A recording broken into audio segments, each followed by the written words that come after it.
Rupert and his mum are taking Bill on a holiday to Rocky Bay again. And they're really pleased because they're going by train. At Rocky Bay, they see a friend from Nutwood they'd like to meet, a boy called Peter, but he's a long way down the street. The following day, Rupert and Bill plan to roam the shore. Rupert says, "Let's hurry, Bill. We might meet Peter once more." "Look, there he is coming down the steps," smiles Rupert Bear. "Come on, Bill. It won't take us long to get there." "Hi, Peter," they cry with joy. "We're pleased to see you. We're going to comb the beach. Would you like to come too?" "I'd like to," says Peter, "but I have to go home today. I've had 2 marvellous weeks here at Rocky Bay." "Rupert, why don't you let me take home your wooden spade and borrow mine? It digs much better with its iron blade." "Thank you very much, Peter," says the little bear. "Look," calls Bill. "Captain Barnacle's up there." The captain tells them that strange things are happening on the beach. "Come along, I'll show you," he says. "It won't take long to reach. You see that seaweed down there? It seems to be alive. It moves around and every day fresh clumps of it arrive. And look, waves with white tops. Neptune's white horse, we call those. But that only happens when it's windy and no wind blows." "Come on, Bill," says Rupert. "We've got to find why it can be that so much seaweed is coming from the sea." "Let's walk along the promenade," suggests the little bear. "We'll be able to see much more from up there." So, up to the promenade they go, but as they're walking, the spade with the iron blade moves, then starts tugging. "Help!" Rupert cries. "Some force is pulling the spade towards the sea." "How odd," Bill says. "What could it possibly be?" They hold on tight to the iron spade, but it suddenly stops pulling. Sighing relief, they go back to the beach to do some digging. They look for a clear patch of sand to dig, but everywhere they walk, seaweed comes and surrounds them, and seagulls dive and squawk. But then they find some beach without seaweed and seagulls squawking, and Bill plays with the bucket while Rupert does some digging. "I think I'll do some digging too," Bill says. "Stay on this stretch. I'll go for my spade. It won't take long to fetch." But as Bill leaves, more creeping seaweed gathers on the beach, and as it closes in on Rupert, he climbs out of reach. As he comes to the top of the rock, being careful not to fall, the iron spade moves again and starts to tug and pull. Now it's getting much stronger, and it manages to fly from his hand. It glides down from the rock and over the golden sands. It suddenly stops, hovers, then sticks itself upright in the sand. "Goodness," Rupert whispers, "this is something I don't understand." As he walks towards the spade, the seagulls dive and shriek. I'm sure they know what's happening, if only they could speak. Rupert tries to get the iron spade, but doesn't have any luck, for the harder he pulls, the more it seems to be stuck. And all of the time, fresh seaweed is coming from the sea. Rupert suddenly notices, "Goodness, seaweed surrounding me." He climbs some rocks to get well out of the seaweed's way. Rupert has never seen anything like this before at Rocky Bay. "Oh, I don't like this," gasps Rupert. "Something's happening that's very weird. The seaweed surrounds me, and now more of those white horses have appeared." Rupert sighs. "I'll have to get Peter's iron spade out of there." So across the moving mass of seaweed runs the brave little bear. Sea creatures watch from the seaweed as Rupert tries to trace what's holding Peter's iron spade so firmly in one place. The spade is sticking to some kind of ring. No, it's not. It's a key, a great big thing. How strange. Some sort of powerful magnet, I dare say, he says as he starts to carry the key and spade away. But he slips on a fresh seaweed clump and topples backward with a bump. Then Rupert, along with the spade and giant key, on a seaweed raft, is carried gently out to sea. All of the other seaweed quickly disappears. Rupert calls for help, but no one hears. The seaweed raft moves rapidly, and soon Rupert is far out to sea. And just as a mist engulfs him, grey and dim, a sea serpent's head appears over him. The sea serpent is huge and strong, and it begins to pull the seaweed raft along. The waves foam and Neptune's white horses appear. As to where they're going, Rupert has no idea. But the sea grows calm, and Rupert can see a small island that's very jagged and rocky. Rupert is taken to a beach, and as he leaves his curious craft, a very strange movement quivers through the raft. His seaweed raft begins to break up, and then Rupert can see it was made up of seaweed men. They have very odd faces and spindly arms and legs. Where am I? What's happening? Rupert begs. They squeak and point. Rupert pays heed. He has to follow them at a very slow speed. They come to a beautiful blue lagoon with a gentle sea breeze, and beyond a huge gate, Rupert can see very stormy seas. Into another cave, the strange creatures troop, and there they wait for Rupert in a group. Inside the cavern, it's cool and green, and they want him to go through a seaweed screen. He goes through the screen and hears a voice call his name. Who knows me here? He wonders as he turns to see from where it came. Why, it's the Merboy. How pleased I am to see you. Please don't go. Perhaps you can tell me why I'm here. I'm sure you must know. Yes, I do, the Merboy cries. Climb down that ledge and join me at the water's edge. It's to do with the key that's stuck to your iron spade there, explains the Merboy. We're so pleased you found it, little bear. But why? Asked Rupert. Is it so important, this large key? Come with me, the Merboy tells Rupert, and you will see. Another raft, Rupert cries, like the one that took me from the beach. Yes, the Merboy says, climb onto it when it comes into reach. You see, Rupert, this calm lagoon is the stable home of all Neptune's horses, as white as foam. That great door, explains the Merboy, leads to the sea.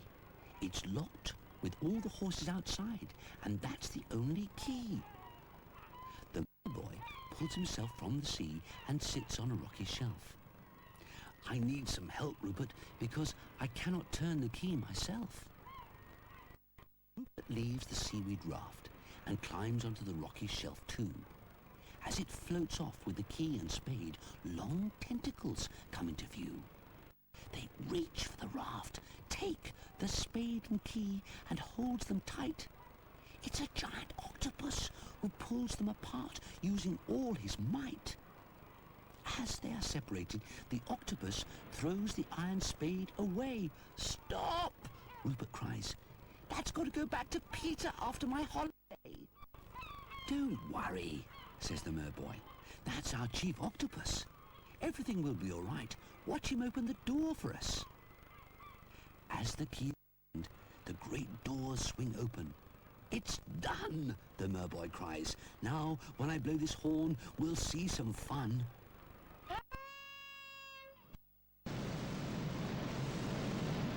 Because they couldn't get back to their stable, little bear, Neptune's white horses have been making storms everywhere.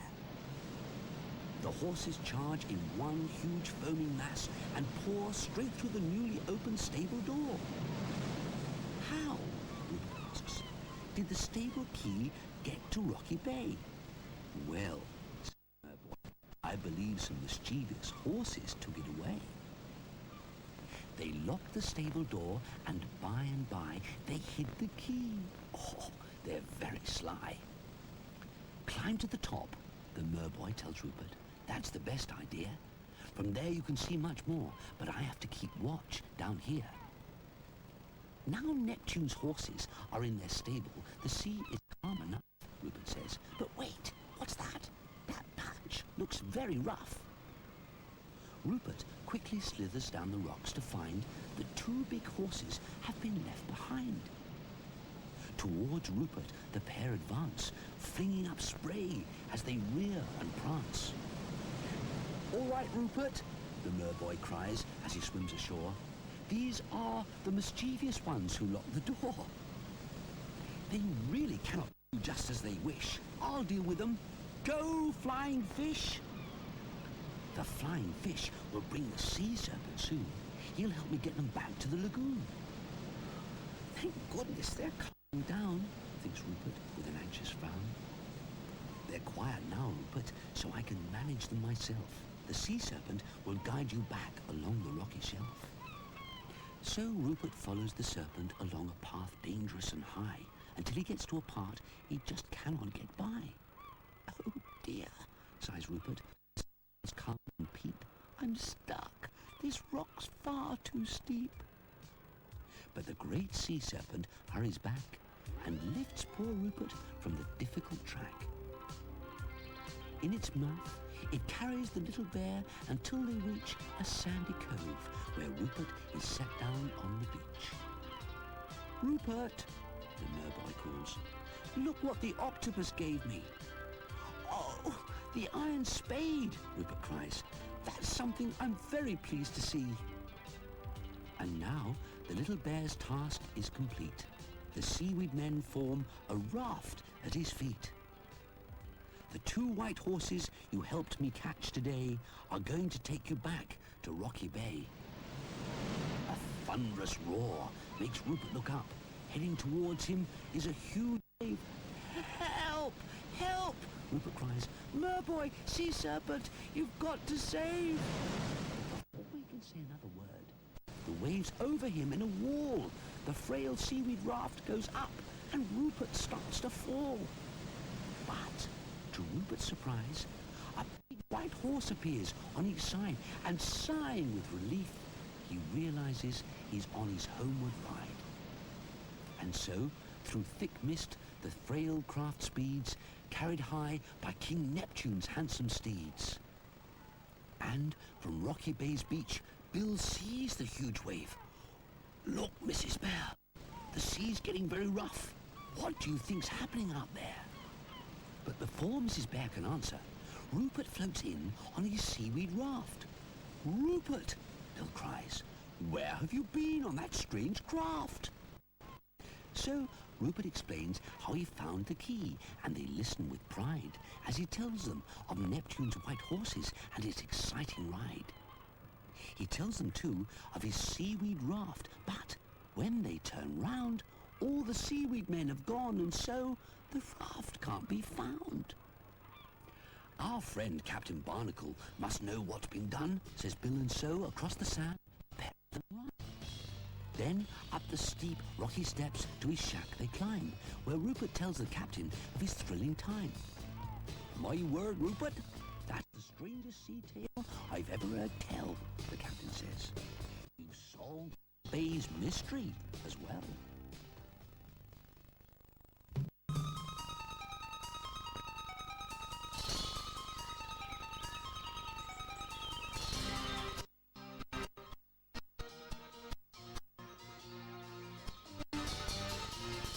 As Rupert picks flowers by the trees, he listens to the buzzing of the bees.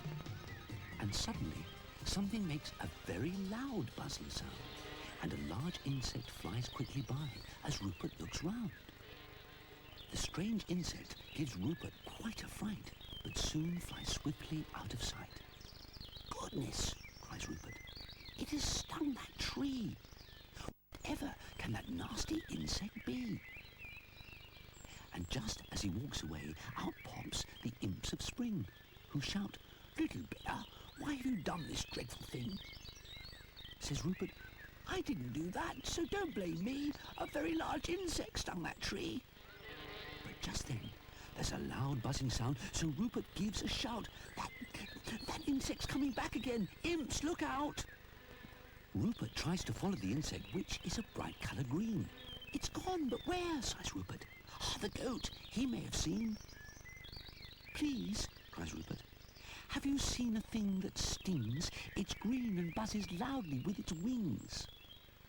The goat frowns and says, fierce and swift and green? Yes, that's my green buzzer you've just seen. I have lots of them, but that one escaped while I was working, the goat explains. I've been asked to find a cure for their sting. I'll get my pals, says Rupert, and we'll do our best to help you find that very dangerous pest. Rupert runs off, but as he's running, he hears his chum, Podgy, groaning and crying. Says Podgy, be careful, Rupert. This is a dangerous place. A big green insect has just stung me on my face. Oh dear, says Rupert. It's that green buzzer again. I'll go for help. There's no time to explain. Rupert rushes off and sees his friends, the 3 Boy Scouts. Please help me, the little bear shouts. Well, a scout says, how can we help you, little bear? Podgy's been stung, gasps Rupert. He's up there. Rupert runs ahead up the hill, only to find Podgy's now very, very ill. Gently, they help poor Podgy into the scout's cart. Hold on, says a scout. We're going to start. You go ahead, Rupert, as fast as you can run, and tell Mrs. Pig what's happened to her son. And when Mrs. Pig sees poor Podgy's head, she takes him straight up to his bed. That was the green buzzer that's given Podgy so much pain, says Rupert. It's got to be caught before it stings again. After leaving Podgy's house, Rupert sees his friend Willie Mouse. And as Rupert gets quite near, the mouse pretends not to hear. Suddenly, Willie turns round and goes, slap, before Rupert's eyes. It makes our little bear jump back in great surprise. It snaps its mouth closed, says Willie. Have a go. I will, says Rupert, but there's something you must know. Watch out, Willie, for a big green buzzing thing. It's already stung Podgy with its very dangerous sting. Oh, look, cries Rupert. There's Edward. I must warn him too, says Willie Mouse. Hang on, Rupert. I'll come with you. And as they run to Edward, the green buzzer whizzes past. My word, gasps Rupert. That insect really does fly fast. Watch out, Edward, cries Rupert. That green thing. It can give a very painful sting. That's it, whispers Rupert. Keep very still and calm. It's landing on your cap. It won't do you any harm. Willie Mouse's paper snapper has given me an idea. Now don't move a muscle, or you could be stung, I fear. Rupert raises the paper snapper towards Edward's cap, gives a little jump and grabs the green buzzer with a snap. Hooray! I've got it! What a fright! Rupert shouts as he holds the paper snapper tight. Run, Edward, and bring the wise goat here. There's no doubt, says Rupert, that this angry insect will soon get out. The imps of spring come crowding round when they hear the green buzzer's furious sound. Let us tie the snapper for you, little bear, so that dreadful insect can't get out of there. These strong thin roots should do the trick, say the imps. Once we've done this, we'll tie it to a stick. Willie Mouse cries, Rupert, if you don't mind, I would prefer to follow well behind. Just then, Edward and the wise goat appear. Oh, that's good, says Rupert with a cheer. The goat looks at the snapper and says, well, I declare, you've caught it. You really are a very clever little bear. He takes the snapper and puts the insect into a small cage. The green buzzer makes even more noise as it buzzes in rage. Have you some medicine for Podgy? Asked Rupert. He's ill in bed. That green buzzer gave him a painful sting on the head. Why, of course, says the wise goat. Now Edward and Willie Mouse go and tell Mrs. Pig Rupert's bringing medicine to her house. And as Edward and Willie run off obediently, the wise goat says, Rupert, please follow me. Inside the wise goat's laboratory, Rupert can't believe his eyes. You've got lots of green buzzers, Rupert says in surprise. Ah, yes, says the goat. With these buzzers, I was able to make this cure for their sting, which your friend Podgy can take. With the medicine, Rupert runs. "I'm glad you're here," calls Mrs. Pig. "My poor Podgy's very ill, I fear." "Cheer up, Podgy," cries Rupert. "You soon won't be in pain anymore. This medicine from the wise goat will cure you, I'm sure." And very quickly, the wise goat's medicine makes Podgy better. Rupert and Mrs. Pig sigh with relief. They couldn't be happier. Later, Rupert goes and shows the medicine to the imps of spring. "If the buzzers stung other trees," he says, "this will cure the sting."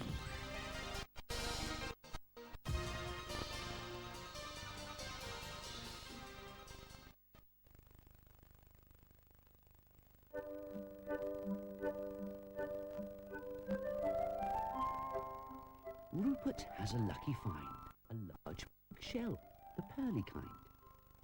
Then straight towards him something flies. "Why, it's a kind of net," he cries. "Big flying fish are carrying it." He gasps, "I don't like this one bit." The huge net billows overhead. "Why have they stopped?" he asks with dread. Next moment, everything goes dim. The net has dropped right over him. "I can't get out. Help," he calls. Then struggling, he trips and falls. The flying fish take hold once more, and Rupert's lifted from the shore. Across the waves by sea spray stung, as in a hammock Rupert swung. Curled tightly up, half dazed with shock, Rupert is swept towards a rock. Upon the rock he's gently laid, then left there, lonely and afraid. In deep despair he sits and sobs. Then from the sea the merboy bobs. "Rupert, we brought you here to ask if you could do a special task. King Neptune's trident, lost a while, was washed up on a lonely isle. I fear some pirates found it there. Could you retrieve it, little bear?" Rupert, "But what if that band of pirates spy me when I land?" "You will be landed secretly. Here comes your steed across the sea." A goat-like creature, long of horn, approaches. "'Tis the Capricorn."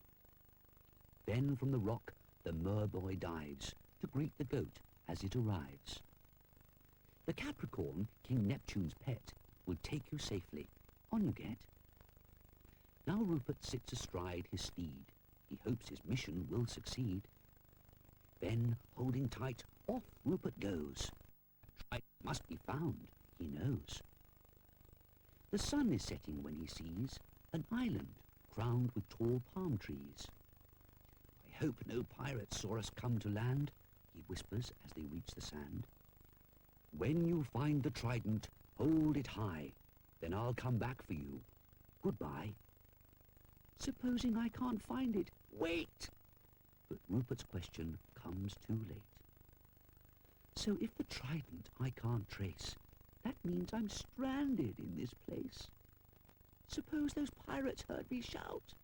No, I don't think they are about." Dusk deepens fast, so Rupert creeps into a sheltered nook and sleeps. A squawk wakes Rupert from his dreams, as from blue skies bright sunshine streams. He wanders round in search of food and finds some fruit. "Why, this tastes good." A stream flows by a rocky shelf where Rupert can refresh himself. He drinks some cool, clear water, then turns round and spies some burly men. The pirates close by in a team, taking water from the stream. As Rupert tries to make a dash, he's seen and followed in a flash. Then, suddenly to his alarm, he's swept up by a strong brown arm. "Well, little bear," the pirates smile, "you're very welcome to our isle." The men put Rupert at his ease. "I'm Ben, the boatswain. Come this way, please." "Those huts are our homes these days. We have no ship," Ben boatswain says. "You must tell our captain why you're here. He'll help you, I'm sure. Do not fear." The captain takes the little bear to his tail to hear. "What purpose brings you to our isle?" the captain asks with a smile. I have been sent to search around, for King Neptune's trident must be found. Would this be it? The captain beams, as he takes from a sack an object that gleams. Cries Rupert, "That's the one all right! King Neptune's trident, gold and bright! He'll be so glad to get it back, to think you kept it in that sack. I'll clean it to a brilliant shine. Now run and join those men of mine." The men, upon a raft-like base, have built a little dwelling place. Some stilts support a wooden floor to hold the hut just off the shore. "Now you can stay a nice long time in your own time," says Rupert. "Oh, you're very kind, but I must leave if you don't mind." "The trident! Why has the captain gone? Out there with it! What's going on?" "Don't throw it!" Rupert runs at speed, but the merry captain pays no heed. "Oh my!" gasped Rupert. "Now I'm lost! I needed that at any cost." "But won't King Neptune? Goodness me! What is that rising from the sea?" "Shiver my timbers! It's retrieved! The trident, if I'm not deceived. He means to take it to the king, so now you can stop worrying." "But merry captain," Rupert sighs, "I needed it, don't you realize? I had to flash that gleaming spear to bring the Capricorn back here." "Come on, we'll have to form a plan. My men will help you if they can." "We have no ship, none sails by," says Ben the boatswain with a sigh. "Our treasure," the captain smiles, "a bright gilt plate would flash for miles." "Where is it buried? I forget." Then, "Silver!" squawks his parrot pet. "Your bird remembers," Rupert cheers. "Come on, before he disappears." The pirates fetch their spades, then take a rough cliff path in Rupert's wake. Then, with the parrot as their guide, across the palm-clad isle they stride. "This is the tree marked old, so dig here," the captain's men are told. The men set to with all their strength, till Ben strikes something hard at length. "Aye, 'tis our treasure long hid," the captain says. "Throw back the lid." Gold plates and trinkets are revealed, with coins and jewels long concealed. The gold is dull with age, but wait, I'll polish up this biggest plate. The plate, rubbed with a handkerchief, is mirror bright beyond belief. I'll climb this rock, it's not too steep, and flash the plate across the deep. Flashed in the sun, the plate reflects the signal the Capricorn expects. Indeed, the Capricorn has seen the glare, and in a moment it is there. You'd better not be seen just yet, or you may scare King Neptune's pet. Rupert tells the Capricorn everything, how the trident has gone back to the king. "Then, Rupert, we need not delay. I'll take you back to Rocky Bay. Mind you, tightly onto me. It's very stormy out at sea." "You cannot ride the Capricorn through stormy seas," the pirates warn. Cries Ben, "Although the seas are rough, I know how he'll be safe enough." These words fill Rupert with new hope. He follows them down the sandy slope. Ben hurries on until they reach the little hut on the sandy beach. Rollers are placed beneath the raft. "Now we can launch Rupert's little craft," says Ben. "Now be safe and sound, even with stormy seas all around. We'll push you out, and then you'll float directly to your friend the goat." Then yo-ho, heave-ho, with a song, the pirates push the craft along. "Goodbye, and thank you, everyone. My visit has been so much fun." Then Rupert's borne round to the waiting Capricorn. "Why, Rupert, that's a good idea. Yes, I can push you, never fear." Pushed by the creature as it swims, across the waves the small craft skims. But now the sky grows overcast. They run to the storm at last. The storm throws Rupert right across the craft and makes him toss. Though all around the tempest raves, the goat still forges the waves. Then all is calm, The sky grows bright, and Rocky Bay comes into sight. A fisherman starts in surprise. At first, he cannot believe his eyes. As Rupert gladly leaps ashore, the Capricorn swims off once more. This is my hut. It's like a ship. It sheltered me on my long trip. Then Rupert hurries to tell his parents all his news as well. "Where have you been?" gasps Mrs. Bear. "The Coast Guard has searched everywhere." Smiles Rupert when his tale is through. "Now you see my little hut too. It's brought these children happiness. I'll leave it as their playhouse. Yes."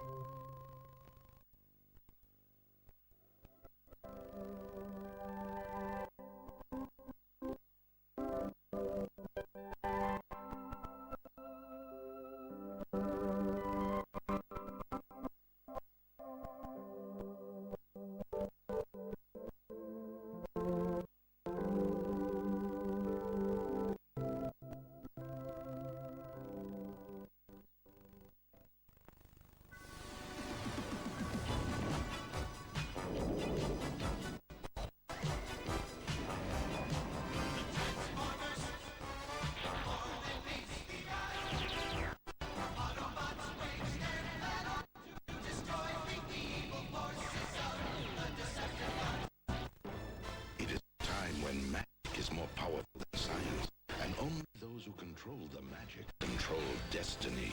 They are the visionaries.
As Rupert searches all around, he finds her hanky on the ground.